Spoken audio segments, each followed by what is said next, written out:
tests begin after lunch. We sit at the long tables in the cafeteria, and the test administrators call 10 names at a time, one for each testing room. I sit next to Caleb and across from our neighbor Susan. Susan's father travels throughout the city for his job, so he has a car and drives her to and from school every day. He offered to drive us too, but as Caleb says, we prefer to leave later and would not want to inconvenience him. Of course not. The test administrators are mostly abnegation volunteers, although there was an erudite in one of the testing rooms and a dauntless in another to test those of us from abnegation, because the rules state that we can't be tested by someone from our own faction. The rules also say that we can't prepare for the test in any way, so I don't know what to expect. My gaze drifts from Susan to the dauntless tables across the room. They are laughing and shouting and playing cards. At another set of tables, the erudite chatter over books and newspapers in constant pursuit of knowledge. A group of Amity girls in yellow and red sit in a circle on the cafeteria floor playing some kind of hand-slapping game involving a rhyming song. Every few minutes, I hear a chorus of laughter from them as someone is eliminated and has to sit in the center of the circle. At the table next to them, candor boys make wide gestures with their hands. They appear to be arguing about something, but it might not be serious because some of them are still smiling. At the abnegation table, we sit quietly and wait. Faction customs dictate even idle behavior and supersede individual preference.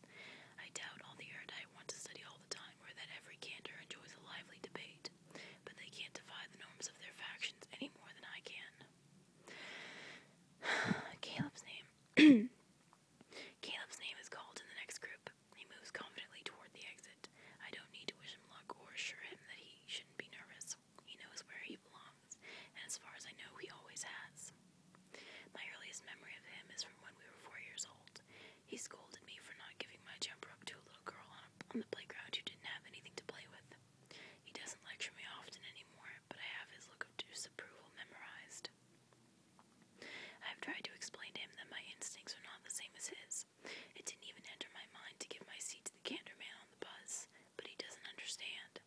Just do what you're supposed to, he always says. It's that easy for him. It should be that easy for me. My stomach wrenches. I close my eyes and keep them closed until 10 minutes later, when Caleb sits down again.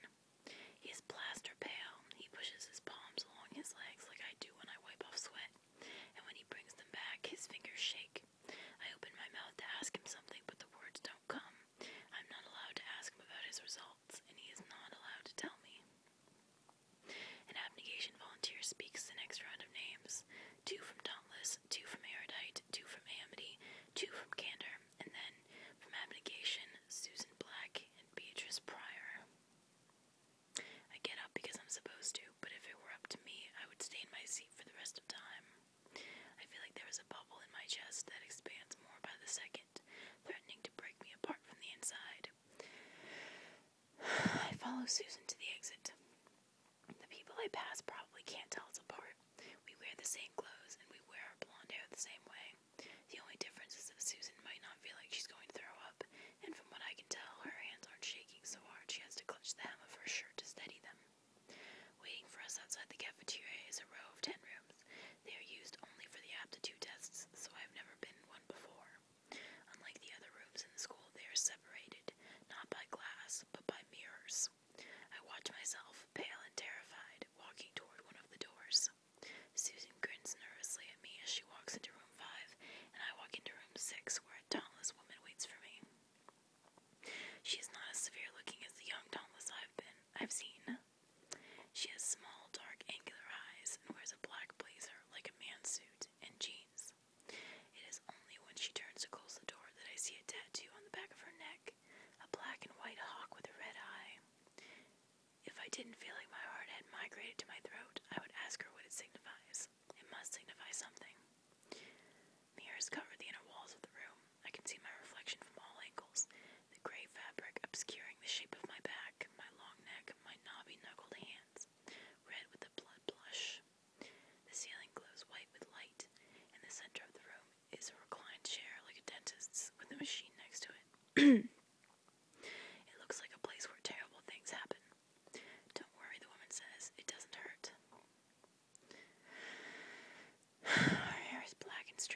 baskets disappear.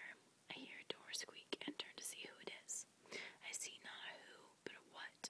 A dog with a pointed nose that stands a few yards away from me. It crouches low and creeps towards me, its lips peeling back from its white teeth. A growl gurgles from deep in its throat, and I see why the cheese would have come in handy. Or the knife, but it's too late now. I think about running, but the dog will be faster than me. I can't wrestle it to the ground. My head pounds. I have to make a decision. If I can jump over one of the tables and use it as a shield. No, I'm too short to jump over the tables and not strong enough to tip one over. The dog snarls, and I can almost feel the sound vibrating in my skull. My biology textbook said that dogs can smell fear because of a chemical secreted by human glands. In a state of duress, the same chemical a dog's prey secretes. Smelling fear leads them to attack. The dog inches toward me, its nails scraping the floor. I can't run, I can't fight. Instead, I breathe in the smell of the dog's foul breath and try not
save me.